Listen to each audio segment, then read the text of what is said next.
आशा और निराशा का परिचायक है। कल सुबह फतुआ में और अन्य जगहों पे भी हमारे एक प्रत्याशी पे गोली चला दी गई परवत्ता में।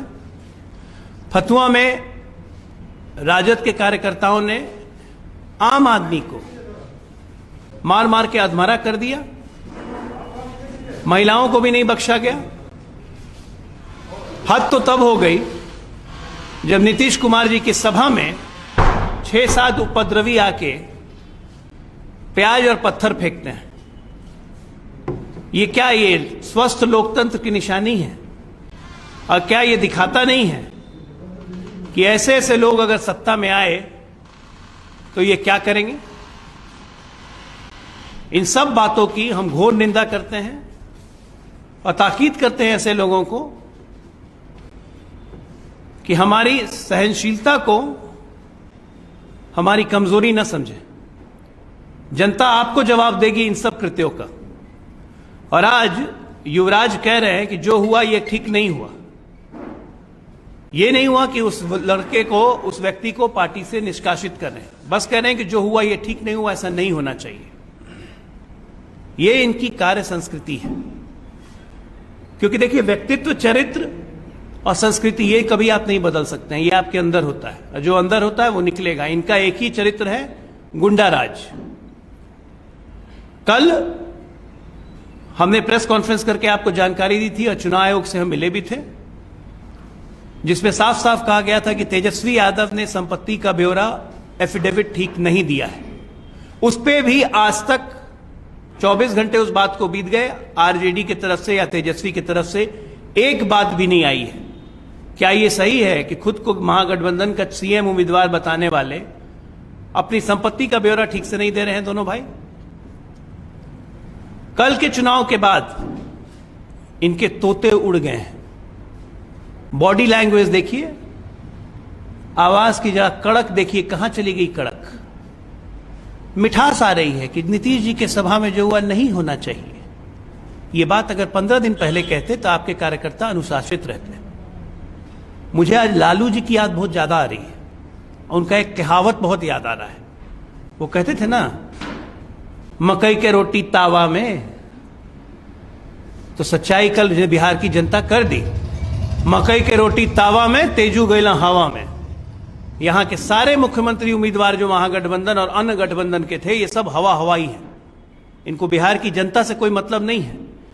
झूठ का पिटारा खोल के ये अपनी बात कह रहे थे। इन तमाम बातों पे फोकस डालने के लिए हमने आपको बुलाया है, क्योंकि हर चुनाव के परिणाम के, मतदान के परिणाम के बाद ये पुराने मुद्दे को भूल जाते हैं। ये याद दिलाना आप लोग का काम है कि आपने एफिडेविट गलत क्यों दिया, फतुआ पे आपने क्या कार्रवाई की, नीतीश कुमार की सभा में पत्थर चल रहे हैं उस पर आपने क्या कार्रवाई की। क्या यही आपका चाल, चेहरा और चरित्र है इस पार्टी का? और कांग्रेस पार्टी मूक दर्शक बन के बैठी हुई है। झारखंड के मुख्यमंत्री, उन्होंने आज सुबह में कहा, सीधे कह दिया कि जय श्री राम और भारत माता की जय। ये सुन के मेरा दिमाग खराब हो जाता है। उस पर अरविंद जी बोलेंगे अभी। इन लोग का चेहरा देखिए, इन लोग की चरित्र देखिए। इनको बिहार सत्ता चाहिए सिर्फ माल खाने के लिए। 10 लाख नौकरी आज भूल गए, एक जगह भी नहीं बोल रहे हैं। सुबह से 3 सभा हो चुकी है। झूठा वादा का पुलिंदा। और ये ऐसे युवराज हैं जो राजनीति में आए तो सीधे अपने दल के शंभू बन गए। कोई राष्ट्रीय अध्यक्ष बन गया, कोई सीधे बन गया, और अब उसके बाद सीधे सीएम उम्मीदवार। एक भारतीय राजनीति की संस्कृति, एक कल्चर होती है कि जो स्ट्रगल करके आगे बढ़ता है, जमीन से उठता है। इनको जमीन से कोई मतलब नहीं है। सोने के चम्मच में पैदा होकर ये लोग आज मुख्यमंत्री उम्मीदवार, कोई कोई कुछ, और दुनिया भर की जितनी अच्छी अच्छी आदतें हैं सब विराजमान हैं लोग में। तो मेरा आप लोग से आज यही उद्देश्य है कि इन लोगों से ये सवाल पूछिए, इन लोग से। अब मैं अरविंद जी को बोलता हूं कि वो जरा बात करें इस बारे में।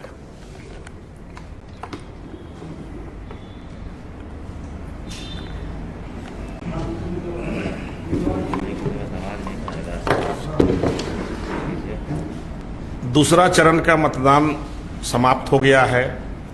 मैं बिहार के मतदाता बंधुओं को मैं बहुत बहुत उसके लिए धन्यवाद दे रहा हूं कि जो हमको आज भारी बहुमत से विजयी बनाने का संकल्प ले चुके हैं और हमको बना रहे हैं, जिसके चलते नेता प्रतिपक्ष श्री तेजस्वी यादव हताश हैं, बदहवास हैं और निराश भी हैं। उनका आवाज में परिवर्तन है और इतना ही नहीं, प्रवृत्ति और आकृति से लेकर के संस्कृति तक बदलना चालू हो गया है। बिहार का, इस देश का प्रवृत्ति श्री राम है, संस्कृति श्री राम है। राम को अपना आधार मानता है लोग, राम को आचरण में ढालता है कि हम राम के आचरण को स्वीकार करें कि सेवा भाव ही मेरा जीवन है। और उस राम को भी वो स्वीकार नहीं करके अपने प्रवृत्ति और अपने संस्कृति को भूल करके वो रावणी प्रवृत्ति की ओर अग्रसर करना चाहते हैं बिहार को। और ये दाग उनके चेहरे पे पहले लगा हुआ था राजद के पुराने शासनकाल का, और दाग किसी प्रकार का हो जल्दी हटता नहीं है, चाहे किसी भी डिटर्जेंट से धोइए। तो उनके चेहरे पर जो रावणी प्रवृत्ति का जो दाग था, वो दाग चाहे उनके पार्टी का हो चाहे उनके शासन का हो, उसको कितनों छुड़ाना चाहेंगे, कितनों जनता को बरगलाना चाहेंगे, वो लोग समझ चुका है कि इनकी प्रवृत्ति क्या है। तो रावणी प्रवृत्ति बहुत नहीं चलने वाला है। जो व्यक्ति इस देश में वंदे मातरम और जनगण मन से भी परहेज करता है, आप सोच सकते हैं कि इस देश को किस धारा में ले जाना चाहता है, वो किस प्रवृत्ति की ओर अग्रसर है।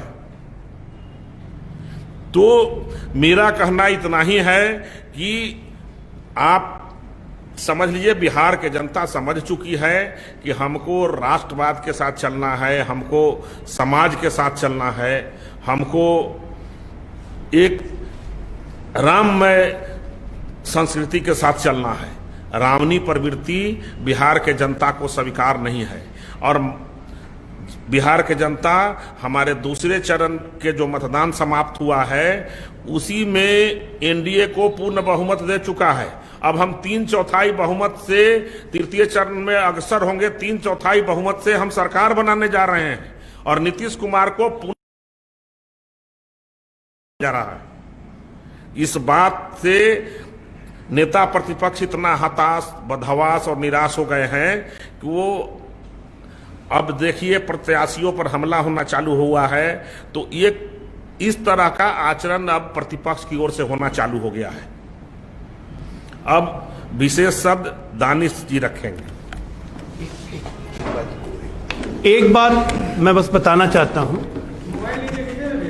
कि नेता लोग जो बोले, लेकिन कोई संवैधानिक पद पर बैठा हुआ व्यक्ति अगर कोई बात बोलता है तो उसकी बहुत कीमत होती है।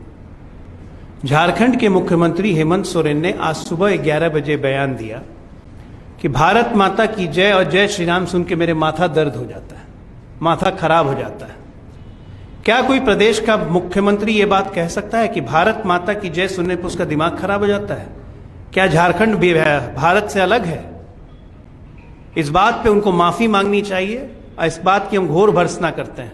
यहां भारत माता की जय नहीं कहेंगे तो क्या इटली माता की जय कहेंगे? और कांग्रेस इस पे चुप है, मौन है। ये अंग्रेज चले गए और संस्कृति अपनी दे गए इन लोगों को। अब दानिश जी आगे बोलेंगे।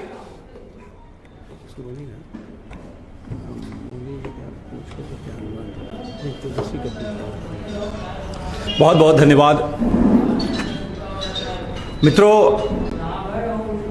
आज का दिन मेरे ख्याल से लोकतंत्र के लिए, भारत की सभ्यता और संस्कृति के लिए काले अध्याय में लिखा जाएगा, जब वो नेता प्रतिपक्ष तेजस्वी यादव जी के कथित बड़े भाई, झारखंड में कांग्रेस की खोइया पार कराने वाले गठबंधन के बड़े नेता हेमंत सोरेन जी सीधे तौर पे भगवान राम के ऊपर में अभद्र टिप्पणी करते हो, भारत माता की जय जैसे शब्दों के विरोध में बोलते हैं और सर दर्द जैसी बातों का जिक्र करते हो, तो ऐसा लगता है कि आज के दिन भारत का हर नागरिक अपने आप को शर्मिंदा महसूस कर रहा है।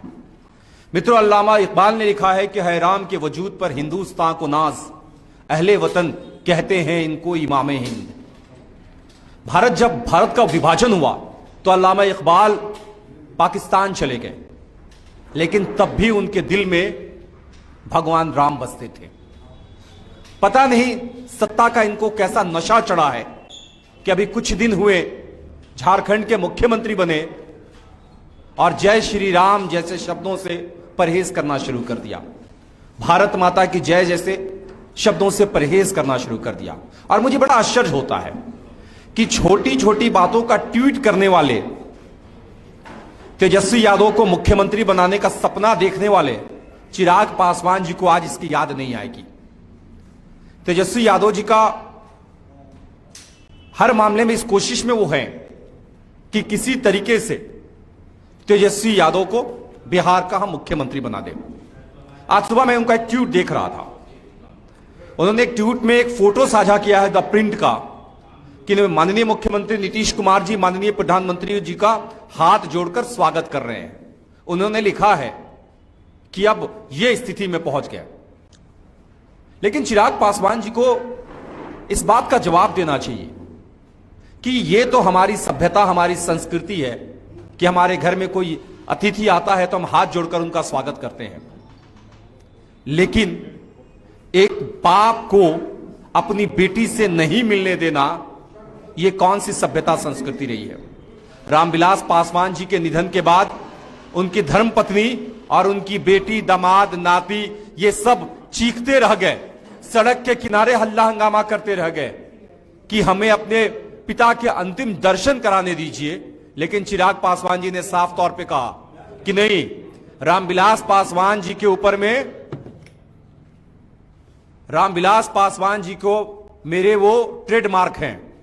रामविलास पासवान जी को हम उनके पत्नी से नहीं मिलने देंगे, हम उनकी बेटी से नहीं मिलने देंगे, हम उनके दामाद से नहीं मिलने देंगे, नाती पोता से मिलने नहीं देंगे।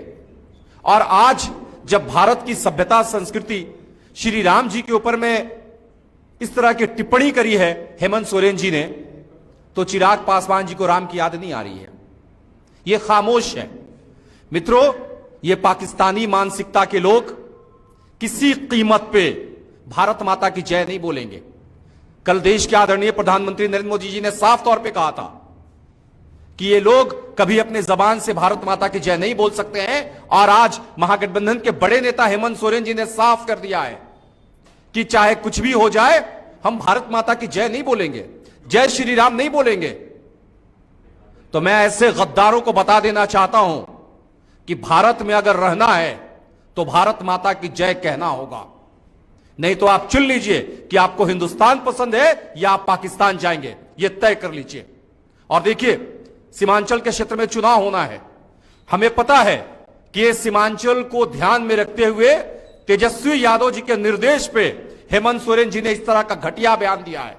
और हमें लगता है कि भारत के हरेक नागरिकों की तरफ से उनको देश से माफी मांगनी चाहिए।